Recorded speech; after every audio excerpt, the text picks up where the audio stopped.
Dan Stark had deep brain stimulation more than a decade ago to address Parkinson's symptoms. David Stark I used to tell people considering deep brain stimulation, which involves the surgical implantation of electrodes into the brain, that it gave the typical Parkinson's sufferer perhaps 10 years of relief, during which the symptoms would be relatively minor.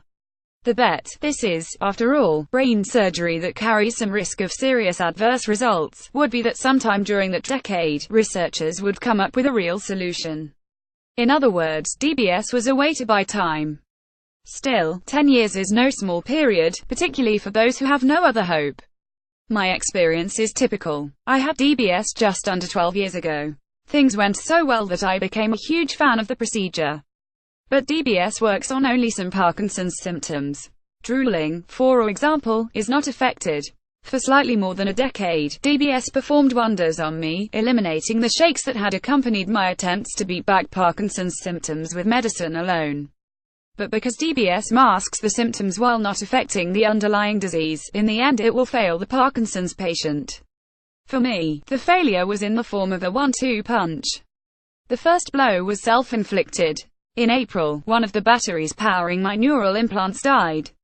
That was my fault. One should monitor the batteries and replace them in advance. Because I hadn't, I got a taste of what life would be like without the stimulators. Swallowing became a problem. Taking my pills became an adventure. Some techniques enabled me to swallow a pill sometimes, while others did not. I became alarmed because I had had a cardiac arrest in 2009 and needed to take my heart pills. What if the swallowing problem became worse? I wrote an email to my doctors explaining the crisis. Among the medicines I was taking were blood thinners that made surgery to replace the batteries highly risky. The doctors ordered me to go to the emergency room and wait until enough of the blood thinners had passed through my body to improve the odds. I could barely eat, swallow or move, and I was in tremendous pain. The 3 days I waited were as close to hell as I ever want to get. Fortunately, it was the stimulator unit on my right, which controlled my left side, that had gone out, which meant I still had some functionality on my right side. Being right-hand, I could still clean myself after using the bathroom. As soon as the batteries were replaced, my body began to return to normal. The second punch was that normal started to change. It became hard to dispute that I was falling more, sometimes small spills that I could explain away, sometimes spectacular spills that I had to acknowledge. Taking out the recycling resulted in my losing my balance and ending up face down in the street. I was able to break my fall with my hands, at a price of fracturing my left wrist. To limit the risks, I began to limit my activities. Someday I will write the definitive book about moving to a new home, a house in the North Carolina mountains, without lifting anything heavy for fear of losing my balance. Yet I managed, with the love and hard work of friends, like Pat Oakes, my daughter Lily, and my siblings David and Deborah, who helped me move into my dream home, though perhaps too late to fully enjoy it. Postural instability is only one of the new realities. I also get stuck. I find it difficult to take a first step, fairly frequently. And when I do get going, I move my feet very quickly, galloping when I really wanted to move only a few feet.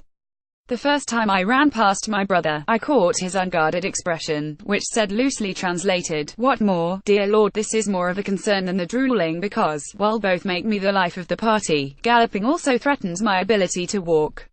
I had my 10 years, and that was the deal, right? True, but that seems so hard to accept now.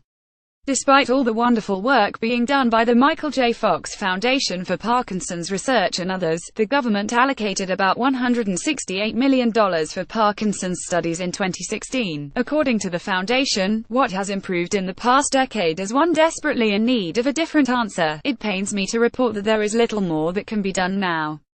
Oh, certain people get better results from the drugs they take, but by and large the treatments are unchanged. At the risk of beating a dead horse, I am going to revive a proposal I made 10 years ago in my book, Silence of the Bunnies. President Trump funded a $10 billion research effort to find cures for 10 diseases, $1 billion a disease. Please make Parkinson's one of the 10. Attract the best minds possible, give them their mission of finding cures within 2 years and then let them go without further red tape or prescription. Think of it as a Manhattan Project for 10 scourges that bring misery to millions.